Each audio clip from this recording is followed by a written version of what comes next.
If you guys didn't see in the last video, we got some brand new wheels for the S6. These are some RS5 flag wheels. These wheels are forged and I'm very happy with how they look. They make the S6 look a lot more aggressive. Anyways, everybody, welcome back to the channel. Today's video, we're kind of doing like a bit of a vlog. We're about to head down to the tax office in Harris County. Last video when I got these wheels for my vehicle, I actually got pulled over. I got a ticket because my registration was expired. And if you want to know how long it's been expired for, so yeah, we're gonna be a bit busy today. We're gonna head down to the tax office. I do have to drop off a media mod that I bought for the GoPro. So I broke my first one. I bought this one used online because it was like 50 or 40 bucks compared to 100. And what do you know, it didn't work. On eBay, they marked it as working condition, everything. So I don't know whether the person did test it and it just didn't work on my end, or if he knew it didn't work. That's pretty scummy. It makes me annoyed and angry to think like, I try to think like if my dad were to have bought this and it didn't work, he probably wouldn't even know how to initiate the return or do anything. Obviously I would be there to help him, but I just think of other people that don't and they just get tricked, and it sucks to think of people out there doing stuff like that. Regardless of that, we're gonna go ahead and drop that off, get the return. We are getting our money back, so eBay got our back on that. Right now we're about to head out to the tax office and go ahead and get the vehicle registered. So if you're wondering, the main reason I never got my vehicle registered is just because honestly, I didn't think it was gonna pass. I don't have catalytic converters. Maybe I shouldn't be saying that.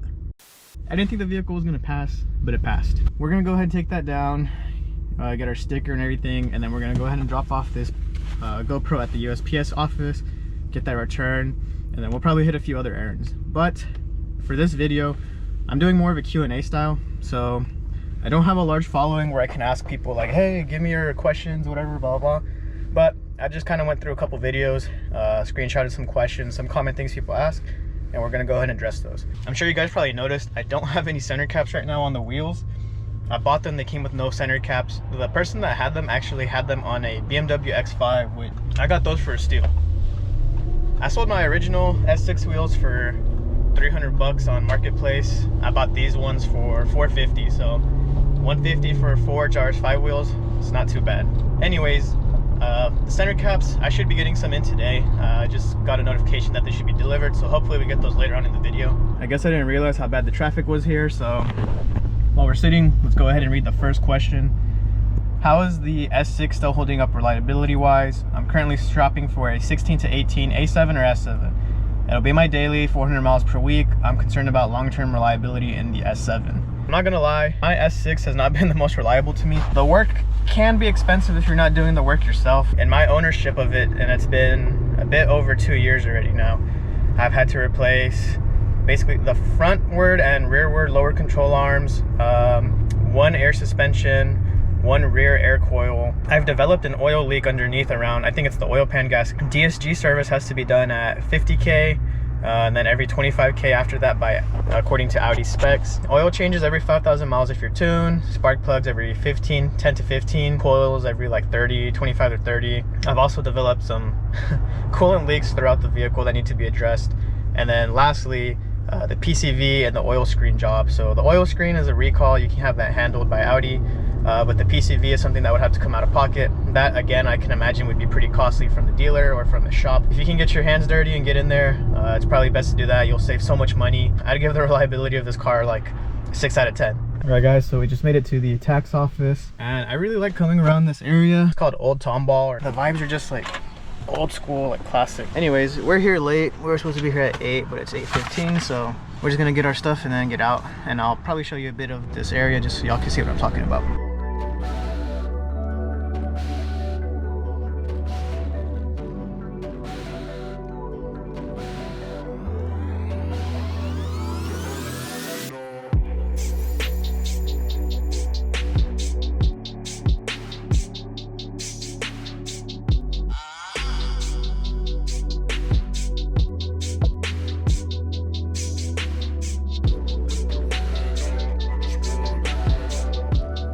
A quick little view of the downtown area.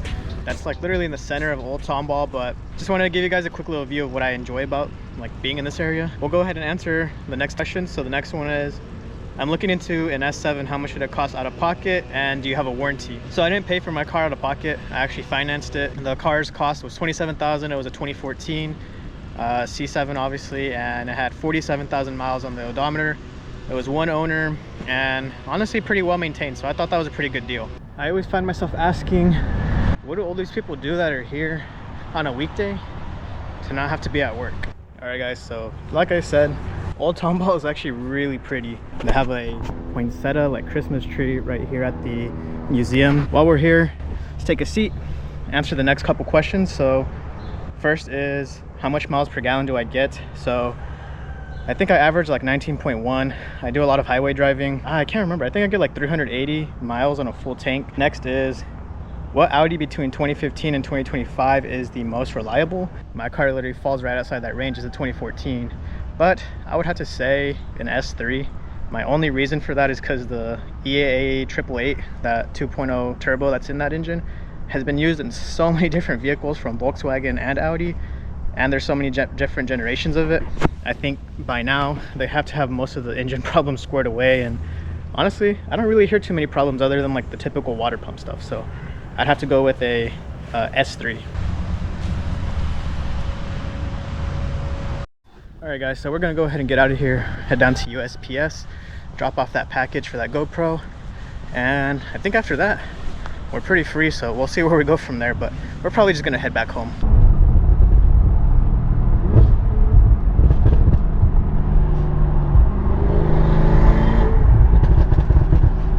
Man, I love having burbles.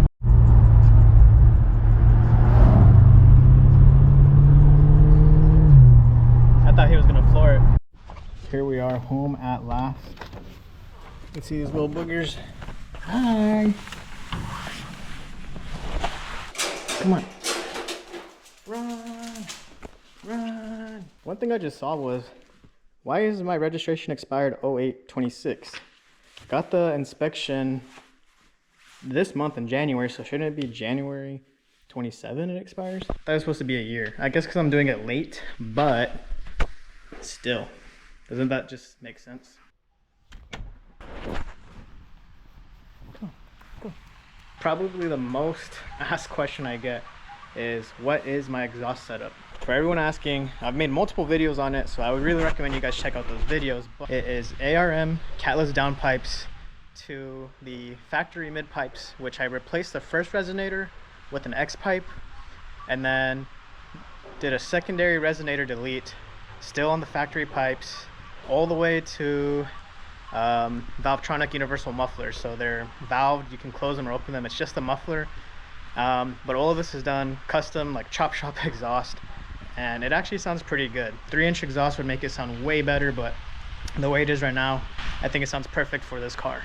Next question is, do I do any work under the hood, or do I just send it to the dealer? I don't know if that was supposed to be a dig at me or if it was a genuine question, but I do all the work myself. The only time I took it to the dealership was to have a code like fix after I messed something up trying to lower the vehicle. I did the PCV, I do oil screen, I make videos on all this stuff, so you guys can check those out on the channel. Next is, do we change our spark plugs every oil change? Abby, what is the answer to that? Yes or no? That means no. I don't change the spark plugs every oil change. That'd be like every 5,000 miles. I do it every 15,000 miles is my rule of thumb. Next question is, what would be the quickest power increase without changing the turbos? Definitely a tune. DS1 for sure, definitely the best, but that's gonna give you at least minimum 100 horsepower gain. It's just stock car. Next question is, what RS7 size turbos did I get? The turbos I have are from an S8. They're literally the same turbos from an RS7, same size, everything, but they're still OEM Audi turbos. This next question, it's not really a question, but it's something I hear a lot. Why is my car so slow? I don't think the vehicle itself is slow. Obviously, numbers are suggestive. I've never had the vehicle dynoed. I don't know the official numbers. My car, I would say, from feedback and from data I've seen, is slower than a Stage 3 S6 tuned by DS1.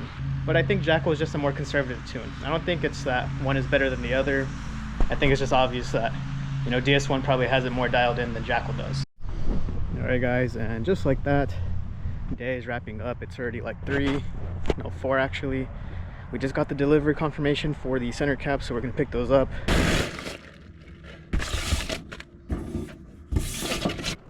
let's just hope I got the right center cap sizes, because I could not for the life of me find what the right size was. Oh, let's toss them on, see how they look. The last question I have, are these engines as bulletproof as people say they are? Short answer is yes, because these motors are known to be able to handle a bunch of power. There's a lot of people out there handling in excess of like 700 wheels. The engine itself is pretty stout, and I feel like it's proven itself already to be very strong. So without further ado, let's go ahead and see if these caps fit.